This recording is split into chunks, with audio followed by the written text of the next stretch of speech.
Tell me about your journey to being here. Tell me about the path to being Miss India. Well, when I got crowned last year in February, I mean, no one saw it coming, but we, immediately stepped into a lockdown, and everything that I planned for the entire year came crashing. I'm sure I'm not alone. But one thing that I've really learned during my entire journey is that it's brought a lot of humility into the entire process. And it showed me what this platform really is and what kind of work you can do, because I'm a 22-year-old and there was a lot of things that I planned but I never knew how to do it. And to just see how I could surpass all the limitations and really reach out to people and get the work done, it was very inspiring for me. And I think it's very important right now at this point in time with whatever is going on with the pandemic, that we have more work that is done by women showcased, in the society, and pageants is a great way to do that.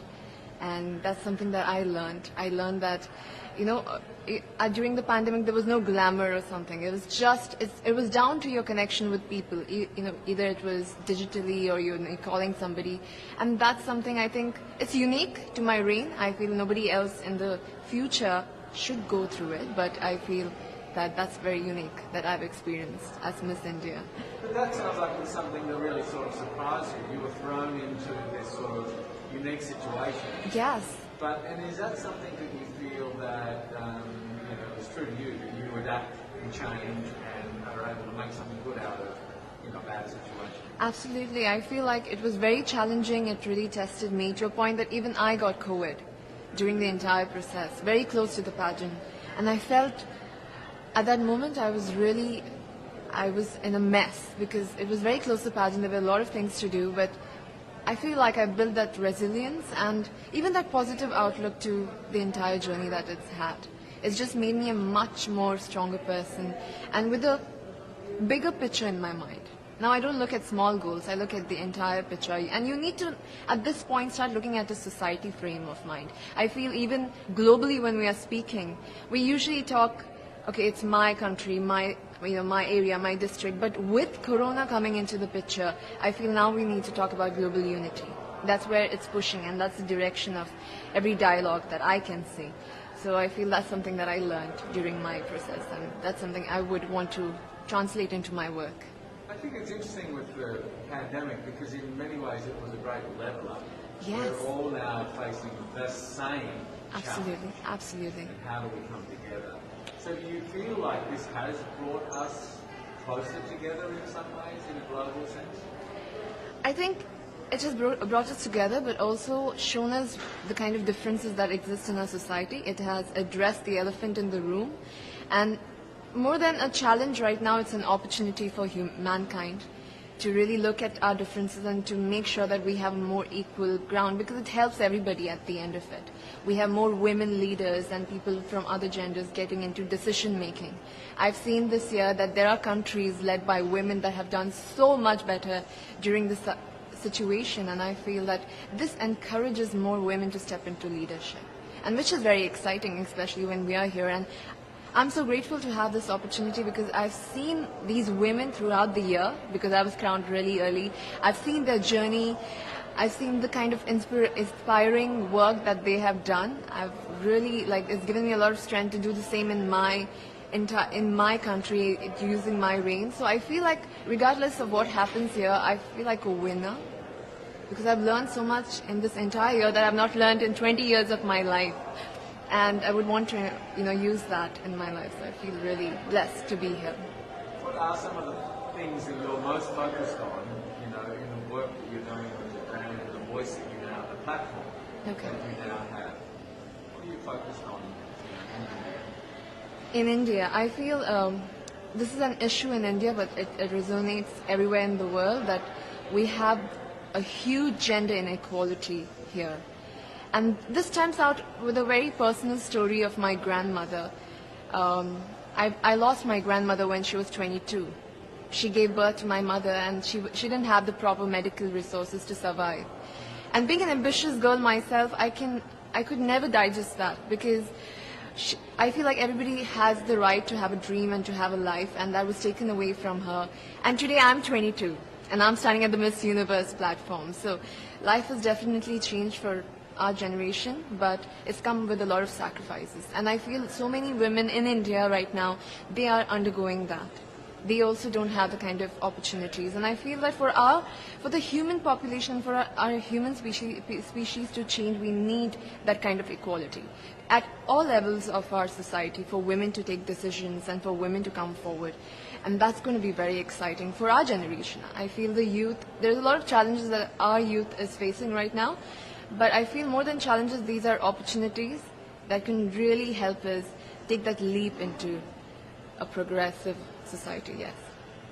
It's obviously very challenging at the moment. Yes. And do you, with those challenges, are you drawing strength out of that to represent your country and fly the flag, or do you feel like, are you pulled home to, to sort of help with the challenges, because it is difficult at the moment? I've seen a lot before coming here. Even when I talk about it, I get goosebumps, because I've seen mass cremations, I've seen people lying out of the hospitals, and it's a very difficult situation to be in and to just witness people suffer. But the source of strength that I have it comes to me from the people, because I've also witnessed the young people getting together and using social media like Instagram, Facebook to really reach out to each other and to help help each other with oxygen cylinders, with plasma, with so many other things. And looking at that resilient spirit that India has within itself amidst all this mess, I feel very empowered, and I feel very strong standing here. And in fact, it's our message to the world. I feel whatever is happening to India, it shouldn't be seen as only India, because this could happen everywhere and anywhere rather. So if we can use this as like a learning example and how we can fight back this virus together, because it's not gone yet. Even if we feel like it's over and it's done, it's here, and unless we work together as a team, as a global family, it's never going to go. I mean, really, in some respects, being here and competing in this universe and potentially winning has a lot more in it for you, riding on it for you, than just winning the crown. I mean, yes. So much more. Yes, it's a revolution, and for me, it means much more because of the situation and the kind of crisis that India is. And Miss Universe as a brand is so impactful that if this happens, a lot of help can go to India, and also there's a lot of messaging that could go globally. And I'm very excited for it. Whether, I don't know what's going to happen, but I'm going to always, even I use this platform right now when I'm there here, because I have so many friends as delegates from I basically have the world in one place now. So it's very nice to get the messaging out there, to share and ask for help at this moment. It's very inspiring for me. So, really exciting. What have you got to do to win it? I'm just going to, I feel this is a great platform to speak from your heart about what you've gone through. And I have gone through a lot this year, and for me to just tell nothing but the truth from the bottom of my heart is enough for me. And I feel that another victory for me is bringing the stories of the women in my country to this platform and to all the women that are here, so that they know that these women exist in India. It is something else that I take pride in, and I feel that even on the stage, that is something I'm going to embody. So now you're here, and we're only days away from this year. Yes, I cannot believe. I feel like we just came here and it's ending. We need a part 2. Is it everything that you expected, or is it somewhat different, or is it completely different? I mean, how does it feel to be here in this moment? I'm completely surprised, actually. I did not expect it to go so smoothly because of all the situation. I think we're taking for granted that we had such a difficult year, and for the Miss Universe organization to conduct something so smoothly with not face any glitches, nothing. I think I'm really grateful for them to give this opportunity to us and to conduct this in the most safest way possible. So, and I know that there's a lot more to come. And it's just going to be very, very emotional to see that, the entire world in one place, especially this year, because we've gone through a lot in this year. We've not even seen our neighbors. And to see the entire world on one stage, it's going to leave an impact for years to come, for sure.